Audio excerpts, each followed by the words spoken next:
unayemtumikia ndiye atakaye kutetea, sio Mungu ambaye mtumikii.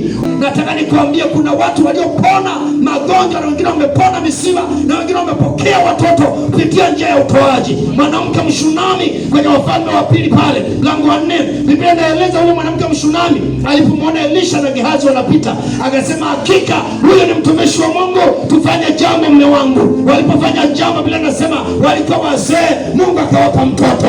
Jina la Bwana libarikiwe. Si kwamba walikuwa wanafunga sana, bali walichokoza baraka kwa kumtumikia Mungu kwa mali zao. Tunamwona Dorcas kwenye Matendo 9:36 bila alikuwa na jali wa jana, na baada ya hapo akafa. Na baada ya kufa Petro akatafutwa, kufika pale wakawa wanamwonyesha Petro zile nguo wanamwonyesha zile nguo. Sikiliza nikwambie mtumishi, hivi wewe mchungaji wako ataonyesha nini? Huyu sio wa kupitia magonjwa haya. Angetakiwa shike kitu chako, anasema huyu sio wa kuteseka.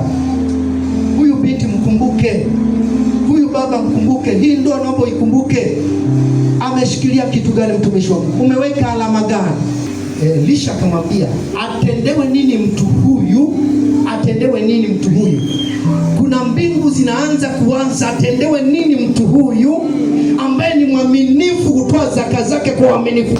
Atendewe kitu gani? Atendewe kitu gani? Mbingu zinasema hana mtoto, mbingu zinasema amesoma hana kazi, mbingu zinasema ni kweli anatoa lakini ni mgonjwa, mbingu zinasema na magonjwa ya kurithi kutoka vizazi, mbingu zinasema mtu huyu pamoja na uaminifu wake bado anapitia changamoto. Mbingu zinasema unapona kwa sababu unamtumikia Mungu, unajitoa mbele za Mungu. Biblia inasema akaambiwa, sikiliza, mwakani utakuwa na mtoto. Akasema, mtumishi wa Mungu, nilikutambua hivyo, acha usiseme uongo, mimi nimeshakata tamaa, ni mzee. Sikiliza nikwambie, kati ukiwa umekata tamaa lakini umebaki kwenye uaminifu, kati watu wanasema umri umeenda, kati watu wanasema imeshindikana, kati watu wanasema huyu mwana hana akili, wewe mlingane Bwana wa mabwana. Mwambie, nataka nikulingane, nataka nihame kituo hiki, nihame kituo cha kuwa chini, nihame kituo cha mkia, nihame kituo cha chini, nipande kituo cha juu. Jina la Bwana libarikiwe. Haleluya, injili inalipa. Asante Yesu. Haleluya, watumishi wa Mungu. Haleluya, watumishi wa Mungu. Hama kituo kwa kumtumikia Mungu aliye hai. Ukibaki unalalamikia masikini, ukibaki umasikini unahamia. Kwa nini? Biblia nasema kile unachokiwaza, kile ambacho nakikiri, ndicho maisha yako yalivyo. Haleluya. Biblia nasema mtu atakula matunda ya kinywa chake. Unasema kwetu masikini. Ndio maana rais aliondoka Magufuli anasema Tanzania sio masikini. Unafikiri alikuwa anatumbia kufuta ukiri ule mwingine? Mbingu zinaposema afanyiwe nini? Kwa hiyo mchungaji huyu, mimi nikiamua nikasema nambariki mchungaji Frank na kuletea simu hii, hata nikiondoka nikimwambia mchungaji Mungu akubariki, anasema subiri kwanza, piga magoti nikuombee.